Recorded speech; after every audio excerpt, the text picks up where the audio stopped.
Welcome back to Echoes of Egypt. So during your visit in Egypt, you decided to go see some of the oldest churches in Egypt and in the world, located at the Old Cairo district, the Hanging Church, dating back to the 3rd century. So when you entered the church, you started listening to prayers in some old language that you cannot recognize. Whether it's Latin or Greek, you're not sure. So you asked someone and he told you it's Coptic. So Coptic, it's the most recent development of the ancient Egyptian language. And now it's only spoken in the Coptic Orthodox and Catholic churches. So in this episode, we will learn more about the Coptic language and how it was used to unveil the secrets of the ancient Egyptian language. When you think of ancient Egyptian language, probably the first thing that comes into your mind is hieroglyphs, with its famous animal and snake letters. Actually, the Egyptian language had 5 main phases of development, according to Egyptologists. The first phase is Old Egyptian, written in hieroglyphs from 2600 till 2000 BC.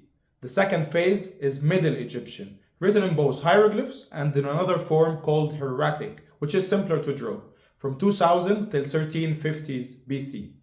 The third phase is called Late Egyptian, starting from 1350s till 700 BC, with what's called the Amarna period. Rings a bell? If you remember from the previous episode, Akhenaten or Akhenaton started his rule in 1350s and moved the capital to Tell al-Amarna, starting what's called the Amarna period.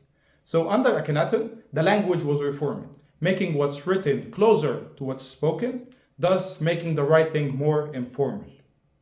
The fourth phase is Demotic, which is derived from hieratic but is simpler to write, and they started from 700 BC till 400 AD. The fifth and final stage is the Coptic language, which almost started in the 3rd century. So it should be noted that these time phases is not made of stone, and some of these languages actually overlapped.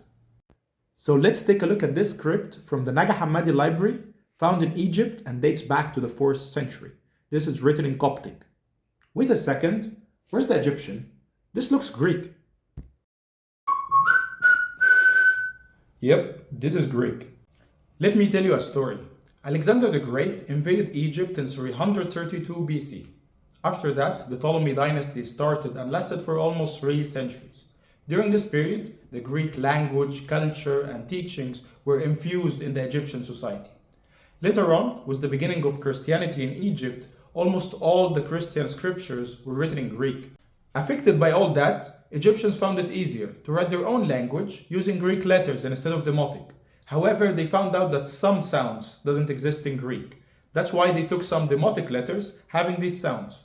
That's why we will find that the Coptic language have all Greek alphabet plus 7 letters taken from the Egyptian Demotic. Let's take a look at one of these letters.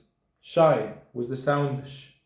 I just find it impressive how transformed throughout the ages, across the different phases of the Egyptian language.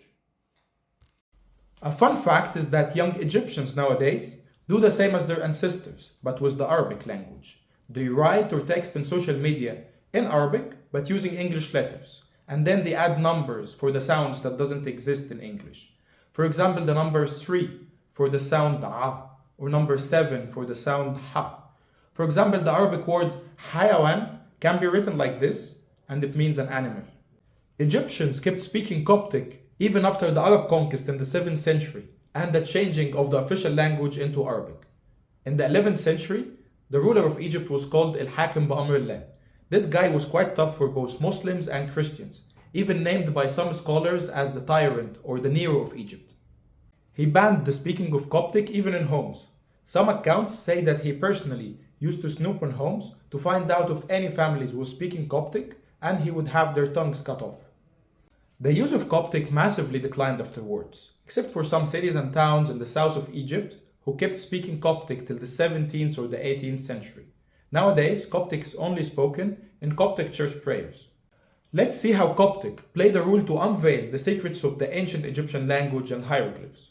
I hope we all know the story of the Rosetta Stone and Jean-François Champollion, who managed to crack the secrets of hieroglyphs. There's something missing about this story. It involves a Coptic Egyptian priest called Yohanna Sheftishi. This guy left Egypt with the French when they left Egypt, and he became friends with Champollion. He used to teach him Coptic and help him. Champollion actually believed that Coptic is in fact the ancient Egyptian language, and with the knowledge of Coptic, he managed to crack the secrets of hieroglyphs. Coptic nowadays is always referred to the Christians of Egypt, or the Copts, even though in etymology the word means Egyptian. In the recent years, there has been many attempts from the church to revive Coptic. This includes educational programs and forming of research institutes. So the open question is, imagine Akhenaten came back to life and entered the Coptic church. Do you think he would be able to understand Coptic? So with that, I'll leave you with a quote from Champollion. As for Coptic, I do nothing else. I dream in Coptic, I do nothing but that. I dream only in Coptic, in Egyptian. I'm so Coptic that for fun, I translate into Coptic everything that comes into my head. I speak Coptic all alone to myself, since no one else can understand me. This is the real way for me to put pure Egyptian into my head. In my view, Coptic is the most perfect, most rational language known.